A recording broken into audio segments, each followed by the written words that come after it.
नमस्कार, देश न्यूज का खास कार्यक्रम सत्ता का संग्राम देख रहे हैं आप और आपके साथ मैं हूं ऋषिका गुप्ता। आज दूसरे चरण में 13 राज्यों की 88 सीटों पर मतदान जारी है। सुबह 7 बजे से मतदान शुरू हो गया है, जहां कई दिग्गज नेता आज अपने भाग्य का फैसला होने की राह देख रहे हैं। राहुल गांधी, अरुण गोविल, हेमा मालिनी, शशि थरूर समेत अलग अलग पार्टियों के कई दिग्गज नेता आज सियासी भाग्य का फैसला देखने के लिए इस चरण में मतदान भी कर रहे हैं। दूसरे चरण में कुल 1,67,000 पोलिंग स्टेशन बनाए गए हैं, जिसमें 15.88 करोड़ मतदाता मतदान में हिस्सा लेने वाले हैं। और तमाम तस्वीरें आपको लगातार दिखा रहे हैं। सुबह से मतदान जो जारी है, कहीं मतदाताओं में उत्साह तो कहीं पहले चरण जैसी तस्वीरें भी जो हैं वो सामने आई है। जो 13 राज्य हैं उनमें असम, बिहार, छत्तीसगढ़, कर्नाटक, केरल, मध्य प्रदेश, महाराष्ट्र, मणिपुर, राजस्थान, त्रिपुरा, उत्तर प्रदेश, पश्चिम बंगाल और जम्मू कश्मीर शामिल है। और इसी बीच कई आरोप प्रत्यारोप भी लगाए गए, जहां आपको पहले भी बताया तृणमूल कांग्रेस जो है बंगाल की 2 लोकसभा सीटों पर बालूरघाट और रायगंज में आरोप लगाया कि सेंट्रल फोर्सेस महिलाओं को वोटिंग से रोका जा रहा है। बालूरघाट में बंगाल भाजपा अध्यक्ष सुकांत मजूमदार और तृणमूल वर्कर्स के बीच झड़प भी हुई, ये खबर भी सामने आई। इसी के साथ ही मणिपुर की कुछ सीटों पर दोबारा वोटिंग भी कराई गई, जहां पहले चरण में भी वोटिंग वहां पर हुई थी, लेकिन आज फिर सेकेंड फेज में दोबारा वोटिंग वहां पर कराई गई है। आपको बता दें दूसरे चरण में 5 केंद्रीय मंत्री, 2 पूर्व सीएम और 3 फिल्मी सितारे चुनावी मैदान में हैं। इसके अलावा राहुल गांधी, शशि थरूर और हेमा मालिनी की सीट पर भी वोटिंग हो रही है। इसी पर चर्चा को और आगे बढ़ाएंगे। खास पैनल हमारे साथ जुड़ चुका है। डॉक्टर जयराम तिवारी बीजेपी प्रवक्ता हमारे साथ जुड़ चुके हैं, नितिन दुबे कांग्रेस प्रवक्ता हमारे साथ जुड़ चुके हैं और इसी के साथ जेपी यादव वरिष्ठ पत्रकार हमारे साथ जुड़ चुके हैं। और सबसे पहले डॉक्टर जयराम जी, मैं आप ही के पास आना चाहूंगी। जिस तरह से दूसरे चरण के मतदान आज हो रहे हैं, मतदाताओं में हम देख रहे हैं कहीं उत्साह है तो कहीं उदासीनता भी देखने को मिल रही है, जैसे पहले चरण में हमने देखा। लेकिन दूसरे चरण में जो प्रचार है, दूसरे चरण का जो प्रचार है उसने जो रुख लिया, उसको कैसे देखेंगे? प्रधानमंत्री नरेंद्र मोदी लगातार कांग्रेस के मैनिफेस्टो पर हमलावर रहे। क्या आपको लगता है कि इससे बीजेपी को फायदा होगा और जनता जो है वो बीजेपी के पाले में मतदान करेगी आज? नमस्कार सुरभि जी और सभी देश न्यूज चैनल के दर्शकों को मेरा नमस्कार। जो भी दर्शक इस पर देख रहे हैं, सबसे पहले मैं उनको आग्रह करना चाहता हूं, विनती करना चाहता हूं कि लोकतंत्र के इस महान पर्व पर जाकर वोट देकर अपनी आहुति करें और देश को सुदृढ़ और मजबूत और विकसित देश और विकसित राष्ट्र बनाने के लिए अपना हिस्सेदारी को सुनिश्चित करें। जागरूक मतदाता अच्छी सरकार चुनता है, सुनिश्चित करता है कि लोकतंत्र में उसकी भागीदारी बनी रहे। एक बात। दूसरा बात, पहले फेज के चुनाव के होने के पश्चात आज दूसरे फेज की वोटिंग हो रही है, दूसरे चरण की। मुझे ऐसा लगता है पहले फेज में जिस तरह से भारतीय जनता पार्टी ने अपनी योजना, भारतीय जनता पार्टी पर बात करने के लिए बहुत सारे विषय हैं। आज विकास की बात करते हैं, हम अपने किए हुए कार्यों की बात करते हैं। हमने जो क्या कहते हैं काम, जो जनता को चाहे अनाज देने का मामला हो, चाहे स्वास्थ्य का मामला हो, चाहे सड़कों का मामला हो, हर तरह के क्षेत्र में हर आयाम को छूते हुए भारतीय जनता पार्टी की केंद्र की सरकार ने लगातार लोगों को इस तरह का योजनाबद्ध तरीके से योजनाओं के माध्यम से अंतिम पंक्ति के व्यक्ति तक पहुंचने का प्रयास किया। एक दूसरा, माननीय प्रधानमंत्री जी, केंद्रीय गृह मंत्री माननीय अमित शाह जी, जेपी नड्डा जी, और मध्य प्रदेश में हो चाहे सब दूर जितने भी राज्य में भारतीय जनता पार्टी के कार्यकर्ता बूथ स्तर पर हर बूथ को जीतने का जो प्रयास संकल्प लिया है, हर बूथ पर 51% से अधिक वोट हमें प्राप्त करना है, ताकि भारतीय जनता पार्टी की जो तीसरे .3 से जो हमारी सरकार बनेगी, जनता के विश्वास के साथ उसको विश्वास दिलाने के लिए कि हमने किया हुआ काम और हम जनता के लिए और जनता हमारे साथ है। और जो वहीं पर विपक्षी पार्टियां क्या कर रही है, एक साथ एक हो नहीं पा रही हैं। जो कि इनका घमंडिया गठबंधन है, वो एक बार ये तय करता कि यहाँ से कोई प्रत्याशी लड़ेगा, दूसरे दिन उसकी टिकट काट दी जाती, तीसरे दिन फिर चौथा आ जाता, फिर उसकी टिकट काट दी जाती। आज इस चुनाव के दूसरे फेज में ये तय नहीं कर पा रहे कि कौन सा प्रत्याशी कहाँ से चुनाव लड़ेगा। इनके नेता अनाप शनाप बयान देते हैं, एक दूसरे के खिलाफ प्रत्याशी खड़े करते हैं। जहां पर इनका गठबंधन हुआ वहां पर निर्दलीय के रूप में अपने प्रत्याशी को उतार देते हैं और कहते हैं वो हमारी बात नहीं मान रहा। इस तरह से ये क्या चुनाव लड़ेंगे? और जहां तक हमारे यशस्वी प्रधानमंत्री ने नारा दिया है अब की बार 400 पार और इनका सबका होगा बंटाधार। राम जी, और जिस तरह से आपने कहा, लेकिन मैंने आपसे पूछा चुनावी प्रचार को लेकर, क्योंकि हम बात कर रहे थे, और सवाल मैंने आपसे ये किया था कि जिस तरह से कांग्रेस के मैनिफेस्टो पर निशाना साधा जा रहा है, मंगलसूत्र से लेकर विरासत टैक्स तक, तमाम जो कांग्रेस के मैनिफेस्टो के पॉइंट्स थे वो प्रधानमंत्री नरेंद्र मोदी ने अपने भाषण में बोले हैं, उन पर हमलावर हुए हैं। इससे क्या बीजेपी को फायदा होगा? इस पर एक जवाब दीजिए छोटा सा, जल्दी से। क्या है ये जो मैनिफेस्टो इन्होंने बनाया है, ये मुस्लिम लीग का मैनिफेस्टो है।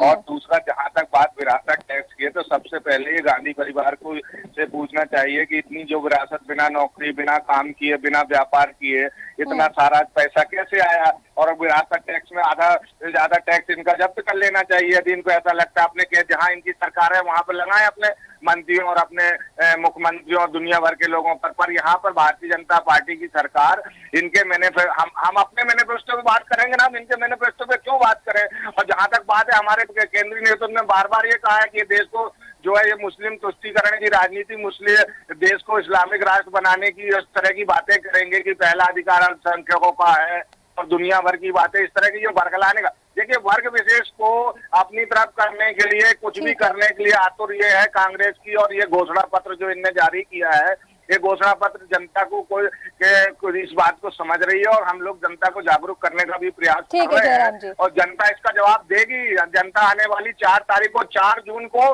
400 पार का नारा सिद्ध होगा। ठीक है जयराम जी। नितिन दुबे जी, मैं आपके पास आना चाहूंगी।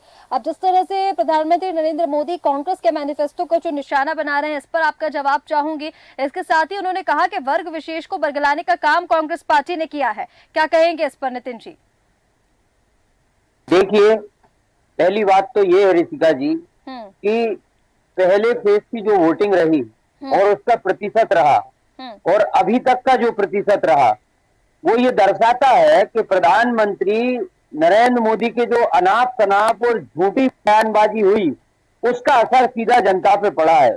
कांग्रेस के घोषणा पत्र में कहीं कोई मंगलसूत्र की बात, कहीं कोई सोना लेने की बात या किसी को देने की बात, इस तरह की कोई भी बात नहीं है और ये जनता भी जानती है। आप देखेंगे कि करीब 1 करोड़ से ज्यादा लोगों ने कांग्रेस के मैनिफेस्टो को डाउनलोड किया। अब आप ये बताइए कि वो लोग उसको पढ़कर समझ नहीं रहे। तो नरेंद्र मोदी के जो बयान है वही भाजपा के लिए मुसीबत बन रहे हैं। आप इन लोगों की कितनी गंदी राजनीति है कि सोनिया जी से मंगलसूत्र का पूछते हैं, कांग्रेस की महिलाओं का अपमान करते हैं और ये देश में कहते हैं मंचों से कि नारी हमारे लिए शक्ति है। अरे भाई, सोनिया जी नारी है, वो क्या आपके लिए शक्ति नहीं है अगर विपक्ष में है तो?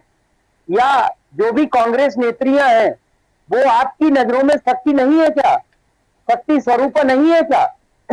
जो भारतीय जनता पार्टी में है या जो भारतीय जनता पार्टी की वोटर महिला है वही शक्ति स्वरूप है।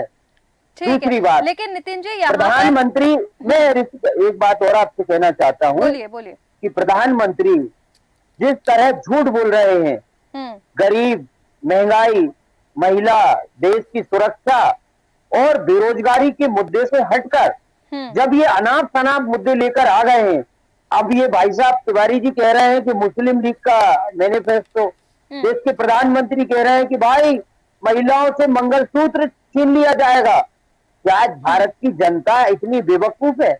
माना कि भावुक है, माना कि जो है हिंदू मुस्लिम पे और धर्म पे आपको वोट दे सकती है, लेकिन अगर आप भारत की जनता को इतना ही मूर्ख समझते हैं कि हम मंच पर खड़े होकर कुछ भी अनाप शनाप बकेंगे और लोग हमें वोट देंगे, तो मिस्टर मोदी, ये आपकी गलत फहमी है।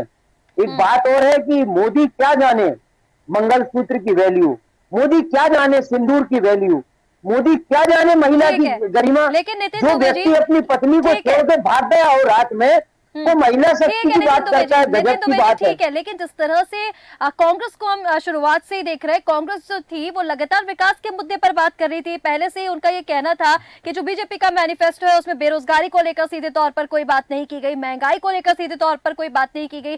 फिर कांग्रेस अलग ही पिच पर आ गई, कांग्रेस विरासत टैक्स को लेकर बात कर रही है, उसी पे तो निशाना साधा जा रहा है ना। इसको लेकर क्या कहेंगे? जो कांग्रेस जो है शुरुआत से ही विकास को लेकर बात कर रही थी, अब दूसरा चरण आते आते हम देख रहे हैं विरासत को लेकर, टैक्स को लेकर, व्यवस्था कर पर क्यों बातें की जा रही है? नितिन दुबे जी।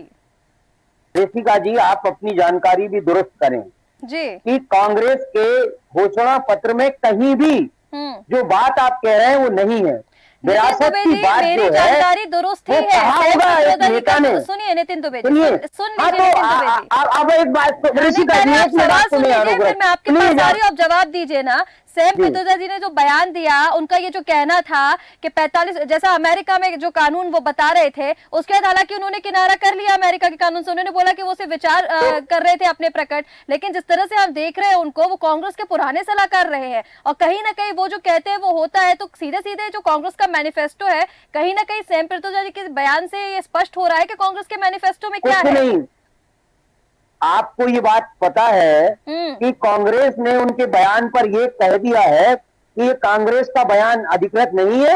और दूसरी बात, अगर निजी रूप से कोई व्यक्ति अपनी राय रखता है तो रखता रहे, लेकिन कांग्रेस का जो एजेंडा है और जो जनता को सुविधाएं देने का वचन है वो अखंड है। देखिए, बयानबाजी कहीं से भी कुछ होती है, नेताओं की भी होती है, लेकिन हर बयान पार्टी की नीति तो नहीं होती है। हर बयान जो है पार्टी का एजेंडा तो नहीं होता है। हर बयान जो है पार्टी का घोषणा पत्र तो नहीं होता है। बीजेपी के नेता कैलाश विजयवर्गीय कहते हैं कि छोटे कपड़ों में लड़कियां शूर्पणखा लगती हैं, तो क्या ये भाजपा का एजेंडा है? ऐसा नहीं है। नेता एक राजनीतिक बयान होता है, एक व्यक्तिगत होता है। उन्होंने अपनी राय रखी होगी, इस बात को कांग्रेस को कोई लेना देना नहीं। लेकिन नितिन जी, अब ठीक है, वो तो बाद में आपने उनके बयान के बाद बोल दिया, जब देखा कि जनता में ये जो बयान है वो जा रहा है, गलत तरीके से जा रहा है, तो वहां पर कांग्रेस पार्टी जो है वो वहां पर किनारा कर लेती है। लेकिन कहीं ना कहीं आपके मैनिफेस्टो में जो प्रॉपर्टी सर्वे को लेकर बात की गई है, उसी बात पर उन्होंने अपना बयान दिया था। जब बाद में जो बात उलझती हुई नजर आई, तब उन्होंने किनारा किया कि मैं तो अपने विचार प्रकट कर रहा था। जी, ऐसा कुछ भी नहीं है। कांग्रेस की एक बात है, जो मुद्दे की बात है कि जातिगत सर्वे होगा तो होगा, ये खुली बात है। इसको विपक्ष किसी भी तरह ले। चलिए जयराम जी, इस पर जवाब दे दीजिए। जितना हक है उसको दिया जाएगा। ठीक है नितिन जी, जयराम जी इस पर जवाब दे दीजिए। वो ये कह रहे हैं कि पब्लिक सर्वे जो है वो करवाया जाएगा, जिसका जितना हक है उतना दिया जाएगा, और उनके मैनिफेस्टो में कहीं भी वर्ग विशेष का कोई नाम नहीं लिखा गया है। मतलब किसी भी यहाँ पर धर्म को लेकर प्रधानमंत्री, आप बताइए। ठीक है नितिन जी। जयराम जी, उनका ये कहना है कि जिस तरह से मैनिफेस्टो को लेकर बात हो रही है, प्रधानमंत्री जी लगातार जो मन से कह रहे हैं, धर्म को लेकर जो ध्रुवीकरण की जो राजनीति है वो लगातार हम देख रहे हैं, तुष्टीकरण की राजनीति जो देख रहे हैं, उनका ये कहना है कि उनके मैनिफेस्टो में किसी भी चीज को यहाँ पर स्पेसिफाई नहीं किया गया है, किसी का भी नाम, किसी वर्ग विशेष का नाम उनके मैनिफेस्टो में नहीं लिखा गया है। सुरभि जी, मैं बहुत आपत्ति दर्ज कराता हूँ। अभी उन्होंने माननीय प्रधानमंत्री को लेकर आपत्तिजनक बात की है। यदि राहुल गांधी जी को लेकर मैं कुछ बोलूं तो उनको बुरा लगेगा। नेता को लेकर कुछ बोलना व्यक्तिगत रूप से खासकर अच्छी बात नहीं है। सार्वजनिक जीवन में ध्यान रखना चाहिए। एक दूसरा, मैनिफेस्टो साफ तौर पर ये बता रहा है कि अल्पसंख्यकों को लेकर इनके पूर्व प्रधानमंत्री ने कहा कि सबसे पहला अधिकार अल्पसंख्यकों का है। इसको ये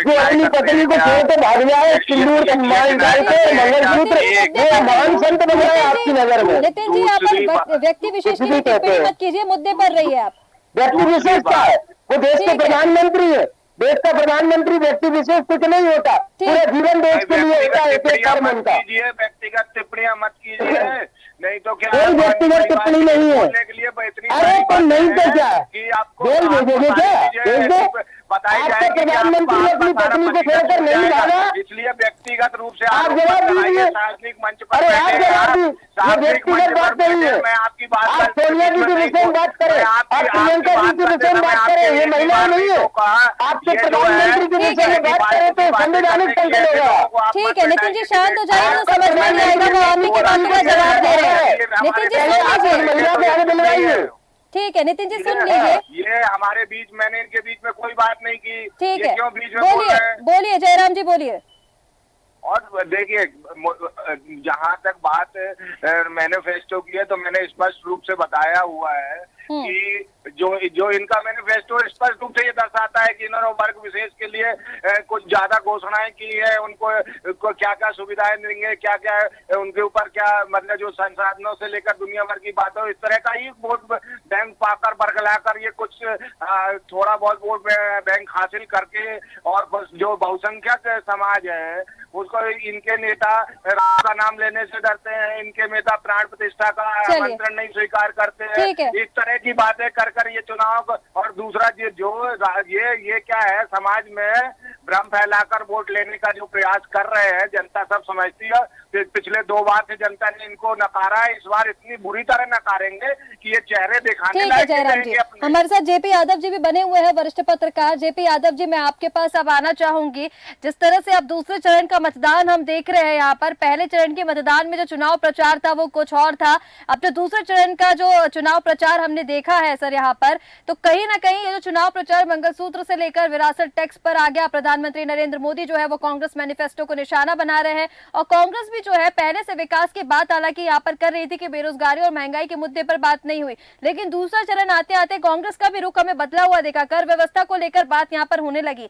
किस तरह से आप देखते हैं दूसरे चरण पर इसका क्या असर पड़ने वाला है जेपी यादव जी? आवाज आ रही है? हाँ जी जेपी यादव जी, बोलिए। पहले चरण के बाद से प्रचार बदल गया, और प्रचार विकास के मुद्दे पर प्रारंभ में अभी के बयान आएंगे। अभी देखिए बयान शुरू हुए ना, क्योंकि अब जो ईद बैग से हो रहा है, जहाँ प्रधानमंत्री रात में रुके और बाद से चुनाव प्रचार में दूसरी साइड आ गया, चुनाव एग्रेशन का हो गया चुनाव। 10 साल के आपको बताना है, आपको विकास कार्य किया आपने, आप विकास कार्य को बताइए, कार्य को ना बता सकते हैं तो चुनाव होगा तो अग्रेशन दोनों पार्टियों में बढ़ेगा। अब उसका आप देख रहे हैं कि पश्चिमी उत्तर कम हुआ है, वो लोग के लिए निकल नहीं रहे हैं। सरकार की सबसे बड़ी विफलता है। सरकार को चाहिए जितना काम करे तो उसको कहीं भी करने की जरूरत नहीं, काम किया जाना चाहिए और उसकी बात करनी चाहिए। मंगल सूत्र ये सिस्टम नहीं है, और ये अभी और गिरेगा, जैसे रहेगा दलों का इससे ज्यादा तेज।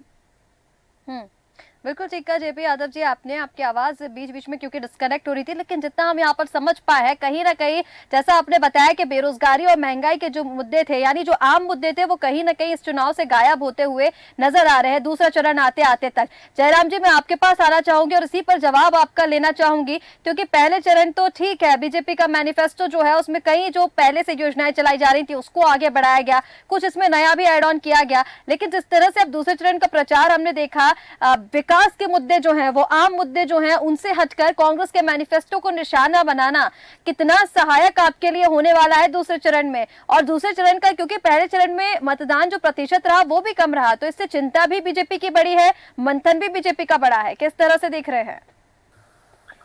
सुरभि जी, देखिए क्या है, मतदान कम होना, इसलिए मैंने आपके कार्यक्रम में पहले ही कहा कि हर भारतीय को अपना लोकतंत्र का ये बड़ा महायज्ञ है, इसमें अपनी आहुति देना चाहिए और बढ़ चढ़कर वोटिंग चुन देना चाहिए, क्योंकि मत देने का अधिकार नई सरकार चुनकर अपनी भागीदारी सुनिश्चित करने का अवसर होता है। दूसरा, मैनिफेस्टो की बात देखो क्या है, जब हम चुनाव में जाते हैं, चुनाव लड़ने और लड़ाने की स्थिति में, तो हम सामने जो हमारे सामने प्रतिद्वंदी है उसकी कही हुई बात का भी महत्व निकालकर जनता को समझाने का प्रयास करते हैं और अपनी बात को भी समझाने का प्रयास करते हैं। हमारे पास बताने के लिए किए हुए काम है, उनके पास मात्र कोरी घोषणा पत्र है, और वो भी ऐसा घोषणा पत्र जिससे कि वर्ग विशेष या दुनिया भर की जो बातें भ्रम फैलाने वाली हैं, इस तरह की बातें कर ये वोटर को यदि वर्गलाने का या भ्रमित करने का, तो उनको जागरूक करने का हमारा प्रयास है। तो हम मंच से बोलेंगे कि भाई ये बात गलत कही है, ये समाज के हित में नहीं है, ये राष्ट्र हित में नहीं है, तो उसमें गलत क्या है? हम तो मंच से चिल्ला के बोलेंगे कि ये गलत कर रहे थे भाई। पिछले 2 बार से जो हम बात कर रहे हैं वो जनता समझ रही है और हमको सरकार बनाने का मौका दे रही है और राज्यों में भी दे रही है। तो ये बात हम अपनी बात को समझाने के लिए और उनकी बात जो उन्होंने गलत भ्रम फैला रहे उसको भी ठीक करने के लिए हम अपनी बात मंचों से कहते हैं। इसमें किसी को आपत्ति क्यों होनी चाहिए? अपना मत रखने का सबको अधिकार है, वो भी कहते हैं, हम भी कहते हैं। वो तो व्यक्तिगत स्तर पर टीका टिप्पणी कर रहे हैं, कम से कम हम अपनी महान मर्यादा लाइन क्रॉस नहीं कर रहे। वो तो हर तरह की लाइन क्रॉस करके बात करने का जो प्रयास कर रहे हैं। और इस तरह से अच्छा, आज की डेट में बचा कौन है उनके पास? सारे बड़े नेता जो कार्यकर्ता कार्यकर्ता चुनाव लड़ने के लिए नहीं है। कार्यकर्ता गलत फॉर्म भर के देते हैं, साइन नहीं करते, फिर कहते हैं गलती हो गई और हर आरोप बीजेपी में मर देते हैं। सारे नेता इनके भाग गए, इनके पास चुनाव लड़ने के लिए कार्यकर्ता नहीं है। क्या मैनिफेस्टो में कुछ भी बात करेंगे, क्या चुनाव लड़ेंगे? लड़ने की स्थिति में तो हो जब जो चीजें, और फिर इसके बाद आखिरी में कुछ नहीं बचता तो सिर्फ भ्रम फैलाओ। ये इनकी नीति है। पार्टी को राज करो। ठीक है जयराम जी, नितिन जी से जवाब ले लेते हैं। नितिन जी, उनका ये कहना है कि कांग्रेस भ्रम फैलाने का काम कर रही है, हम उसे ठीक करने का काम कर रहे हैं। और एक सवाल और यहाँ पर ये, जैसा कि जयराम जी ने अभी कहा कि कांग्रेस के पास ऐसा कौन सा चेहरा है जिस पर कांग्रेस चुनाव लड़ रही है? नितिन जी, इनके पास तो बहुत चेहरे हैं, इनके पास भी तो एक ही चेहरा है। और झूठा जो है जातिगत संप्रदाय वर्ग को उलझाना है। मैं एक सवाल बड़ी गंभीरता से पूछना चाहता हूं। ये कोई व्यक्तिगत टीका टिप्पणी नहीं है। कोई व्यक्ति, सामान्य व्यक्ति अब किसी लड़की की मांग में सिंदूर भरे, मंगलसूत्र पहना है और भाग जाए, क्या ये महिला उत्पीड़न में नहीं आता है? और वो भागकर अगर देश के किसी पद पर बैठ जाए तो क्या वो अपराध से मुक्त हो जाएगा? क्या ये महिला उत्पीड़न नहीं है? है, उत्पीड़न है। अगर वो देश के प्रधानमंत्री बन गए हैं तो क्या अपराध से मुक्त हो जाएंगे? ये सवाल मैं उन्हीं से पूछना चाहता हूँ, वो क्या कहना चाहते हैं इस बारे में। आपको देंगे, लेकिन जो सवाल मैंने आपसे पहले पूछा आप वो बताइए, कांग्रेस के पास ऐसा कौन सा चेहरा है? चलिए बीजेपी की आप बात कर रहे हैं, मोदी चेहरे पर चुनाव लड़ रहे हैं, मोदी जी का चेहरा तो है, कांग्रेस के पास ऐसा कौन सा चेहरा है जिस पर कांग्रेस चुनाव लड़ रही है? वो मोदी के चेहरे पर चुनाव नहीं लड़ रहे हैं, ना ही कमल के फूल पर चुनाव लड़ रहे हैं। वो सांप्रदायिक उन्माद पर चुनाव लड़ रहे हैं, वो हिंदू मुसलमान पर चुनाव लड़ रहे हैं। वो जो है देश में अराजकता फैलाने का काम कर रहे हैं और उसी बेस पर वोट मांग रहे हैं। तीसरी बात, वो जो है झूठा भ्रम फैलाते हैं, आपकी संपत्ति को लूट लिया जाएगा। देखा होगा आपने, आज तो होते नहीं, वो मदारी पहले हुआ करते थे जो डमरू बजाकर लोगों को इकट्ठा करते थे और इकट्ठा करके ना जाने कौन सी अनाप शनाप बातें करते थे और फिर आखिर में पैसा मांगते थे, है ना? तो ये इसी तरह के मदारी हैं और इनके पास एक ही चेहरा है और सारे लोग देश के प्रधानमंत्री का रटन टू तोता जैसा भाषण पढ़ते हैं। मोदी ने कह दिया कि मुस्लिम लीग का एजेंडा है तो सब लोग वही कह रहे हैं ऊपर से नीचे तक। मोदी ने झूठा कह दिया कि मंगलसूत्र छुड़ा लेंगे तो एक एक प्रवक्ता वही बात कर रहा है, कोई जमीनी बात समझना ही नहीं चाहता है। और हमारे पास तो दर्जनों चेहरे हैं, राहुल गांधी है, खड़गे जी हैं, ठीक है, प्रियंका गांधी है, देखिए कितना तूफानी दौरा। ठीक है नितिन जी, जेपी यादव जी मैं आपके पास आना चाहूंगी। ठीक है नितिन जी, जेपी यादव जी मैं आपके पास आना चाहूंगी। अब जिस तरह से पहले चरण के मतदान के बाद दोनों ही जो राजनीतिक दल है या जो सभी राजनीतिक दल है उनका चिंतन और मंथन दोनों ही बड़ा है, क्योंकि पहले मतदान में जो पहले फेज में हमने मतदान प्रतिशत देखा वो काफी कम रहा। दूसरे चरण के लिए दोनों ही पार्टी ने अपनी रणनीतियां बदली, लेकिन जो रणनीतियां बदली गई, जो चुनाव प्रचार हुआ वो कैसा हुआ वो हमारे सामने है। किस तरह से आप इसको देखते हैं, दूसरे चरण पर इसका कितना प्रभाव पड़ने वाला है? जेपी यादव जी, देखिए दूसरे चरण का जो मतदान है और उसके बाद ये होगा और भाषा की मर्यादा सब दलों में टूटेगी। ये लोग जो भी मर्यादित भाषाएं बोले, जो भी अपना बयान करेंगे, लेकिन ये जो है राजनीतिक सुस्ता की कमी आएगी बयान, व्यक्तिगत टिप्पणियां होंगी लोगों की, लेकिन विकास के मुद्दे पे कोई बात नहीं करेगा। बिल्कुल भाई, जिसकी सरकार पुरानी है उसको विकास की बात करनी चाहिए और जो सरकार में नहीं है उसकी तो उसकी ही नहीं है ना, जवाबदेही तो आपकी है, बड़े लोग हैं। तो इस तरह की बात है। और पहले तो देखिए नेताओं को लड़ाया जाता था कि बड़े बड़े नेता लोग चाहते थे चाहे अपोजिशन का लीडर हो, सोचते हैं कि ये चुन के लोकसभा में आए हैं, जो चाहे अपोजिशन का लीडर हो, लेकिन आजकल राजनीतिक दलों में ये सब हो गया है कि ये लीडर पहुंचे ना लोकसभा में, इसका विरोध किया जाए। पहले लोग थे, पुराने लोग, तो वो सोचते थे कि आदमी आए चाहे अपोजिशन का हो। बिल्कुल जेपी यादव जी, यहाँ पर आपने ठीक कहा कि क्योंकि आम चुनाव है और आम चुनाव से आम मुद्दे ही जो है वो गायब हो गए हैं और लगातार अब महिलाओं के सोने चांदी गेंदे तक पर बात जो है वो आ गई है। जिस तरह से प्रधानमंत्री नरेंद्र मोदी कांग्रेस के मैनिफेस्टो पर निशाना साध रहे हैं, तो वही कांग्रेस जो है कर व्यवस्था को लेकर यहाँ पर बात कर रही है। आप सभी मेहमानों का हमारे साथ जुड़ने के लिए बहुत शुक्रिया। तो तस्वीरें आपको लगातार दिखा रहे हैं जब सुबह से आम चुनाव के दूसरे चरण में 13 राज्यों के 88 सीटों पर आज मतदान हो रहे हैं। सुबह 7 बजे से मतदान जारी है, शाम 6 बजे तक ये मतदान होना है। लेकिन पहले फेज में जो चुनाव में मतदान प्रतिशत है वो बेहद कम रहा, जिसने सभी राजनीतिक दलों का चिंतन और मंथन दोनों ही बढ़ा दिया। अब देखना होगा कि दूसरे फेज के लिए जिस तरह की रणनीति राजनीतिक दलों ने अब अपनाई है वो कितनी सहायक दूसरे फेज के लिए होती है। फिलहाल हमारे इस खास कार्यक्रम में इतना ही। चुनाव से जुड़ी हर एक अपडेट्स आप तक लगातार पहुंचाते रहेंगे। बने रहिए देश न्यूज के साथ। नमस्कार।